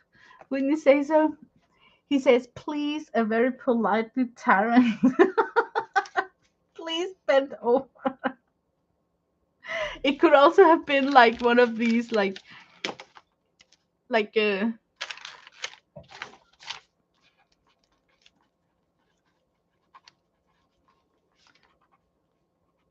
I don't know the name of the exclamation, like, oh please, and then it comes down here like a comment, now bend over. Like he just heard some really lame excuse, like, oh please, now bend over. That's more like a threat, like an action sentence. Okay, but this butterfly with these paralyzing eyes could be like, do you have to be nice? Uh, I think so. Like, and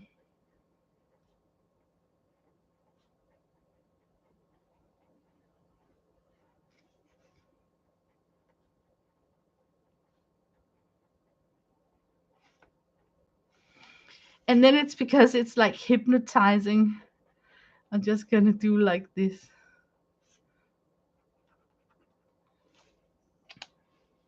Messing with your brain. Okay, so we did that exercise exactly like we should according to the book. Now comes the fun one. The next exercise that she gave her students in her class, she actually taught this in as a semester for a group of students. And the next uh, assignment, you could call it, she gave was that now they should pick one of these as a favorite. So I'm gonna let chat decide which monster is going to pick and work with. So I'm gonna give some numbers. This is number 1. This is number 2, number 3, and number 4. So I'm just gonna say go and then wait some seconds, and hopefully the ones that get picked the most is the winner of who we're gonna work with. So go, the tax collector. That have to be number 4.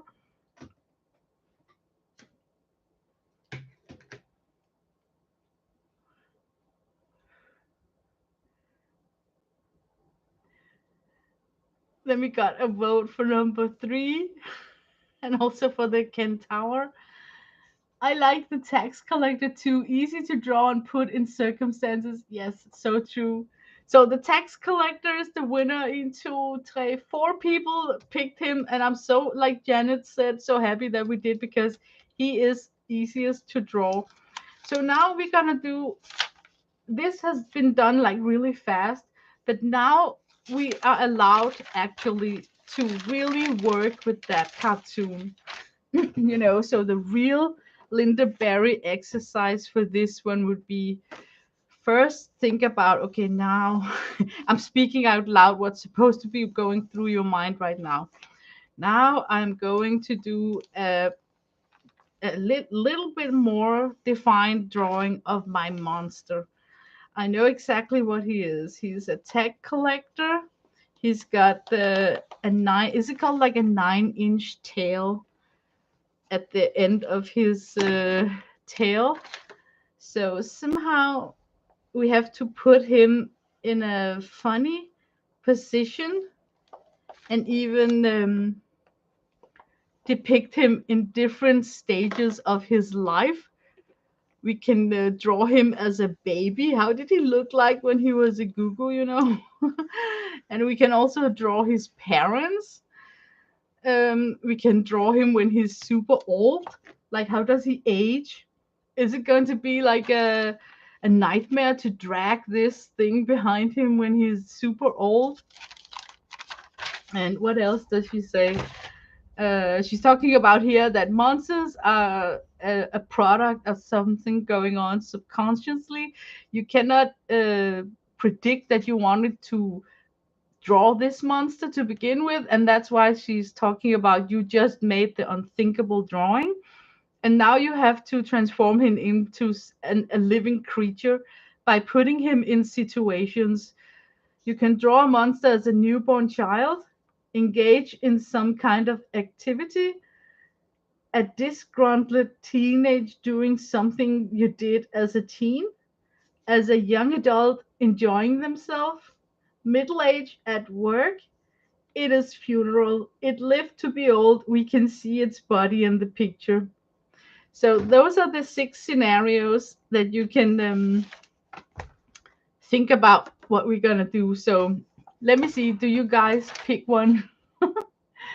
I've read the book, so I know what's coming. Is that cheating? Not really, Janet, because you never knew that it was going to be with. Oh my God, he even needs a name now that I have to refer to him. You never knew that we needed to do Mr. Tax Collector. But we have to draw him in some sort of stage in life. So, what do we think?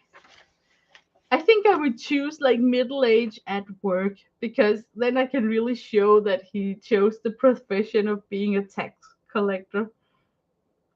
Hmm.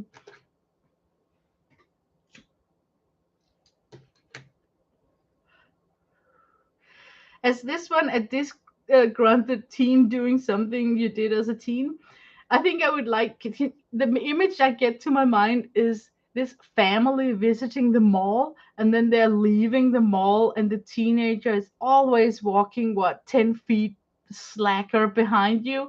And this teenage uh, monster is walking so slow that the automatic doors, they close around his tail, and then he get this really frustrating look like, oh, not again. So that's the image I get when I think about a teen, in constellation with the family. I would do him as a teenager. What the hell happened to dement him into being a tax collector? It had to be horrific. Spot on. Okay, so let's do him as a teenager. We get the pleasure of having to add pimples to him. And now this could be the perfect time if you had been doing the DD Society of a deer collector page about what do you think of when you say the word teenager, because then you would be able to flip in a journal, look at the word teenager, and then see all the associations that you once have had. So you could actually just blindly do, like, I'm gonna pick, let's say you wrote down 15 significant traits about a teenager. You can just pick 5 random numbers, and then it have to be those numbers from your list. So that's how you can incorporate your previous work. Oh my goodness, how does she come up with this? So that's how you can, use. I think the reason why I didn't do the Society of Idea Collector task is because I was thinking, when would I ever run so much out of an idea that I would have to drag my fat ass to a shelf, pull down a fat book, and then look up something? But now I can see that if I had participated in it, I could have had some completely random lists and then use them and see what I get out of it. So let's draw him as a teen. Okay, I am thinking we have to put a name. He needs a name, guys. I cannot materialize him as a living person until I named it. I don't know if you guys are the same. I work fun like that. Like, this is a bit funny. I need to baptize. We talk about it as a hymn, so I think we already have um, established that it's a male, right? Mr. Grump. Mr. Grump. That's a good one. Mr. Grump.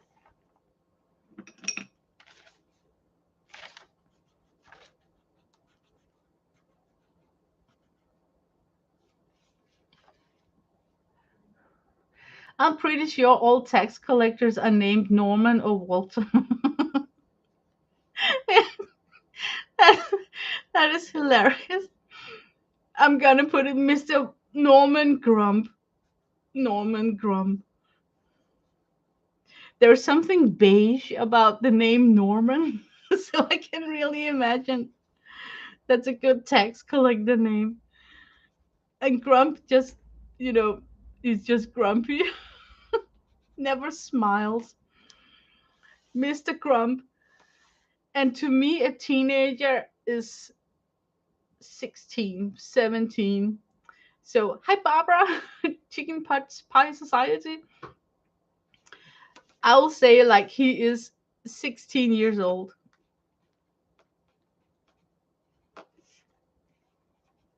You should do like 16 years young. Okay.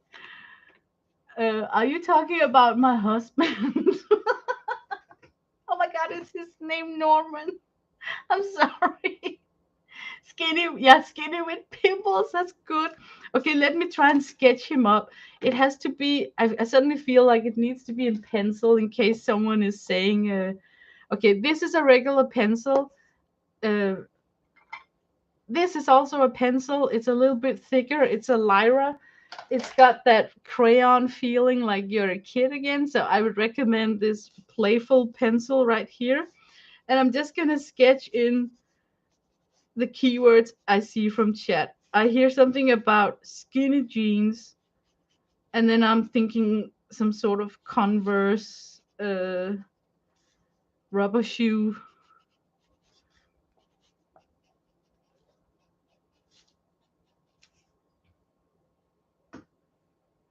Let's see if there's anything else. I'm also thinking that that tail should be okay. I have to figure out if is he going to. Yeah, he's gonna have like a some sort of a round body somehow.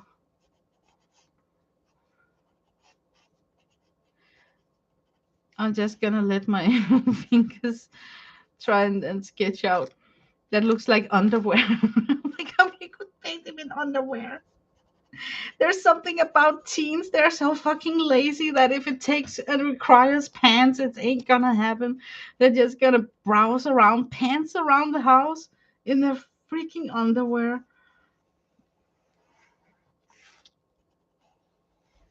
So here we got his,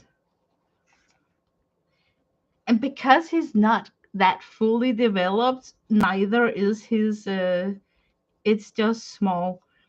The more agony he has to punch his way through life, the bigger this ball gets. So I think if I had to draw him as an old man tired of life, the ball would be almost as big as his body, you know. So it becomes like a symbol of all the crap that he has absorbed while living on Earth. Okay, so that is his tiny teen ball, maroon pants. Oh, you want them to be maroon? Do I even have that color?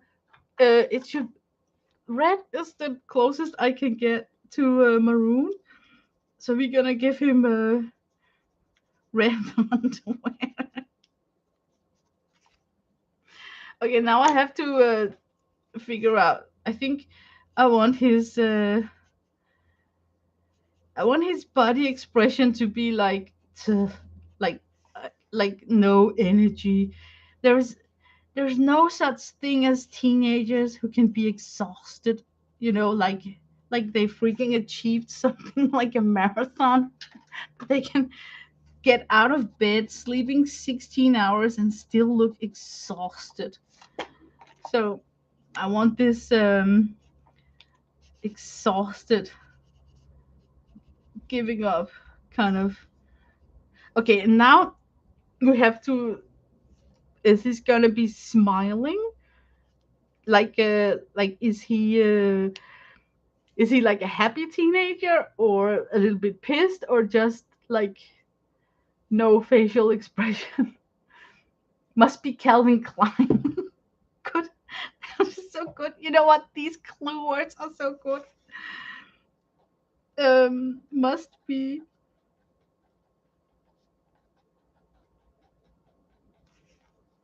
How do you even spell it? Coelian. Yeah.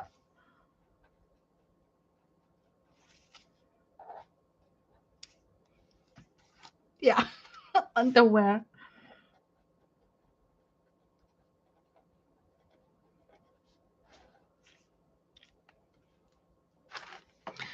Okay, that have to be okay. I also have to make a note about the ball, so I'm just gonna write small teen ball, so we know that. He must look like he hates the world. Okay, so to do so, I think that the muscle is going to have like a downward shape, like a jelly bean kind of shape.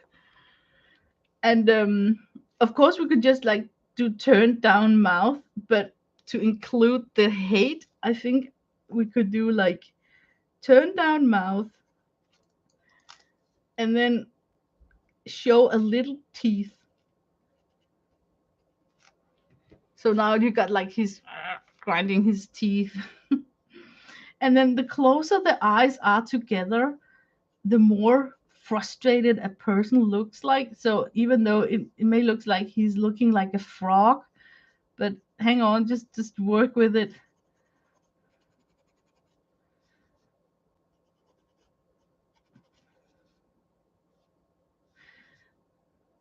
Uh,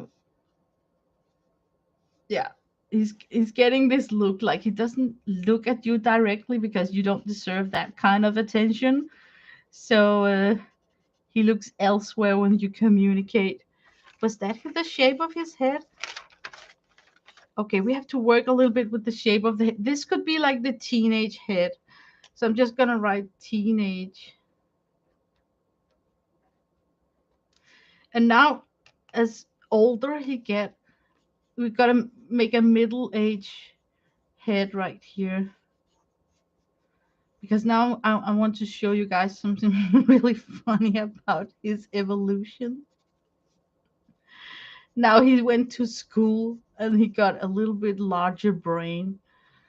He went through high school, so I'm gonna middle age.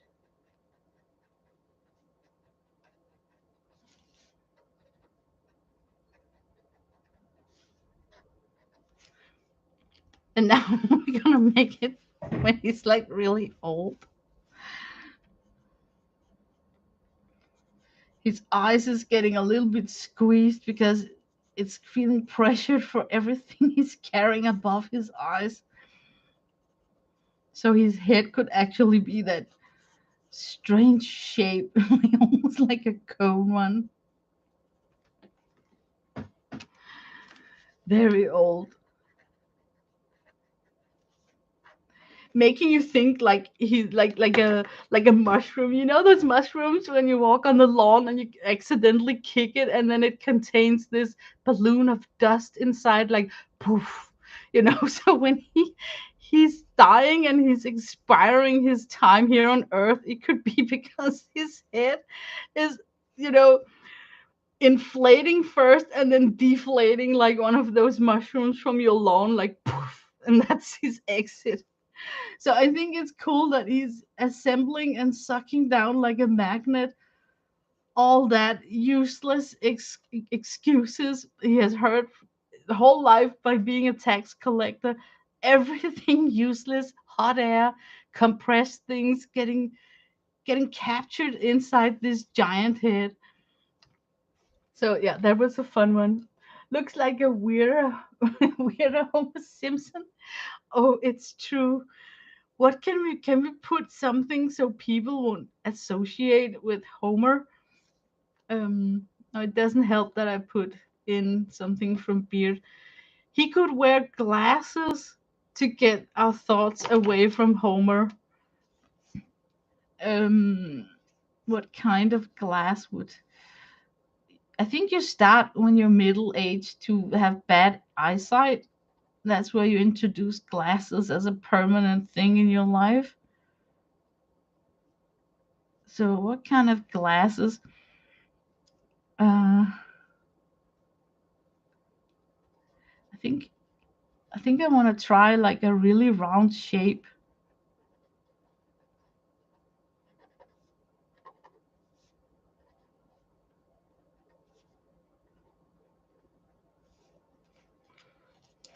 Yeah.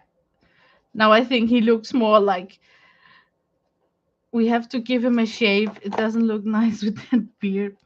I'm just giving him a shave.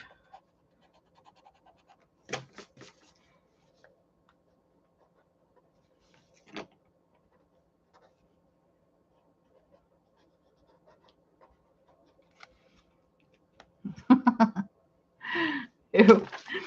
That was a fun one, but it's true what you said. He looks more and more like human and less of a monster. The only thing making him a monster is his tail.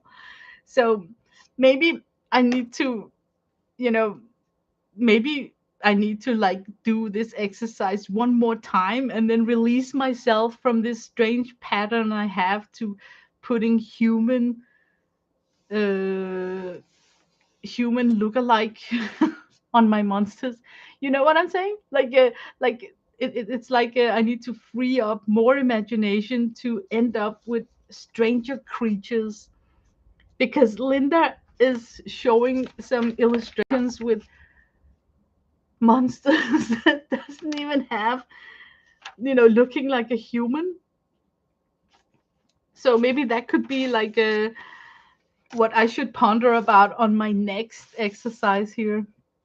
Let's see if we could see the glasses better. I would put some tape holding the glass together. That was a good one. I'm gonna write it down.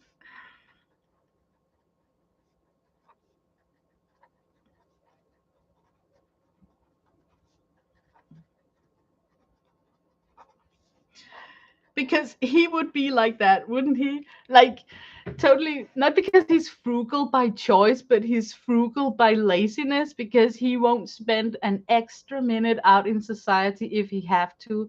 So when the clock ticks and it's time to go home, leave his job, he is going straight home as quick as possible and then shelf himself in, like a turtle, because he don't want to be exposed to the stupidity that happens on the other side of his front door. So give him big bully goblin ears. Uh-oh, how do they look? Is this a goblin ear?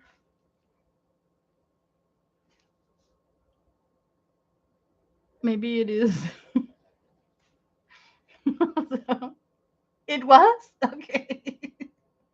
Exactly. I hope I hit it right. We could actually give him, like, when you get elder, your ears grow, so he could actually have like larger ears.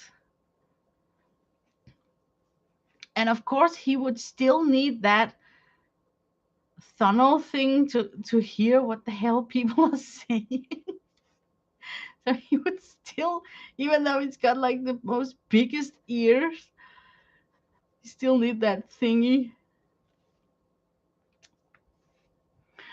Okay, this was a fun exercise. I like that she's dividing it up into different ages of life. And now I have to reveal to you what this page was about, because it's actually a fun one. She's asking you to draw some situations, and then you have to draw it in this order. First, you draw the monster as a baby, then as a middle aged worker, then as a teenager, then as a young adult enjoying themselves, then as a kid engaged in an activity. And no, she put it here. Okay, but what I'm trying to say is that you draw the drawings of his life in a scrambled order, and then you re-scramble it, put the images together, and then you have a story, because you have a story from he was born till he dies. So, can you imagine if you had like one page for each thing where you wrote down everything he has encountered at this stage of his life? Like, here he got the hearing aid, here he get his glasses. So I think that's what she means. She wants us to work with one character, and the character is something that occurred randomly on your journal page, and then you have to concentrate on working with that one character in different um, situations in life and different ages. So that was the exercise uh, called Monster Jam, Scribble Monster Jam from Lynda Barry. So if you guys think that this was fun and this was something you could use, just let me know, and we will do another stream playing in this kind of Lynda Barry universe, because I really think there must be a reason why she's so popular, because there is something people subtracts from these crazy clustered words. If I've read these books and I very quickly realized that forget about taking any notes, because you're not even able to use a highlighter because everything is so colorful that your highlighter would drown.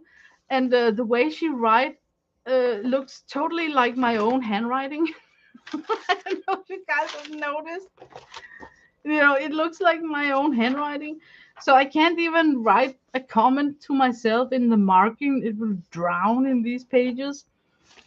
But I'm I'm thinking about how many people she has helped getting out of um it- get bursting their own creative bubble, I would rather say. And then just let it be what it is, whether it's just crazy drawings. So there must be something we can learn from these books. But I have to say, there is a lot of exercises in these books, and I read them and think I'm not gonna do it. I just saved myself 20 minutes of my life by skipping over this exercise. But having worked on this together with you guys today, I can see that you are actually getting to a different place than if you don't do the exercise. So, yeah. So maybe I should do the exercise some more. Let's see. You can read her book over and over again and always find something new. Yeah, that's true. I guess I should pull my copy out and actually read it. Oh, hi, Janice. Yes, you should. It's actually really hard to draw like a kid when you work hard not to. It is. I think in this syllabus, she talks a lot about what is an ugly drawing. Why do we think that it's ugly? And the conclusion she comes to is that no drawings are ugly. And in fact, the drawings that are most fresh and makes you ponder and makes you look an extra time are actually the ones that are really like this is a I would call this a very nice drawing. It's got symmetry, it's got look alike. Um, it's like it could be uh, a transfer, you know. This dog up here is not a transfer. She drew in the tail 3 times to illustrate that it's wagging its tail. And then she has a person next to the dog that the dog is looking at, like, I don't know, like attention. And the way the legs are placed are like I would do it when I'm drawing a four-legged animal really fast. But let's say that I had to ponder about it, I would totally go like, oh, the thigh is going here, you know. You stop yourself um, by being spontaneous when you draw. So I think she's trying to teach us to go back to that crazy style of making ugly drawings. Like it's actually adult people who had made these. Okay, now they're looking nice, but I'll have to show you the Batman. There is a section where she told, I think it was more like 30 people to draw their depiction of Batman. When you look at Batman drawings, you're thinking, oh my god, that looks weird. No, no, no. What happened was that she asked people to draw Batman, and they were given, let's say, 3 minutes for it. And then when they left class that day, she asked them to leave on her desk the Batman drawing that they liked the least. So their least likable Batman is what she ended up, and she used that for this book. This is adult people drawing Batman in under 3 minutes. It really motivates me to think like, hey, I can do that, you know. It's not embarrassing if I end up with this. I can still see who this is. It doesn't even matter that he misses the pointy ears and the cape, and I know who that is. You know, I got that pair of underwear. No, it's not like that. But here he's actually also missing the logo on his chest that makes him Batman. So here we got a perfect example of it takes few items to recognize what and who it is. So yeah, we could do more streams like this, but they're gonna be like weird streams, you know, because like I said, you have to involve your own private stories because they may solve the puzzle to why you are drawing and sketching like you do. So they have to be a little bit personal. I don't think that you can actually read a book like this without pulling on your own references. So whether your references are a little bit dark or childish or secret, even your subconscious, if it wants you to work with it, you have to obey it. So let's see. So much fun. Oh, you had fun actually. Oh, that's good. Hi, Gail.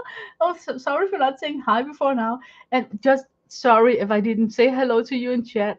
I'm a little bit soaked into this thing here. But I'll let you guys go now. And then in case you have any of these books, I think making monsters could be a fun way to uh, break up a new journal and just devote it and dedicate it to crazy scribbles and Lynda Barry stuff. And take out your ideas of what's it called, the Society of Idea Collecting lists, and see if you can use those lists. And why I think they are interesting is because they are created out of this context. So you're getting some really fresh and raw and 100% genuine inputs of what your brain is thinking about when you mention a topic like fish or car or vegetable, So, wow, Lena. I think it's so weird that I'm sitting here reading the book and you stream about it. Cosmic weirdness. That is actually really funny. It is, yeah. I think it's just because we are connected in a grid, you know? Yeah. Okay, I gotta let you guys go now. I'm dying of thirst. I've been talking endlessly for 2 hours and 15 minutes. So, see you guys soon. And thank you so much for sharing your Friday afternoon with me. So, bye bye. Bye.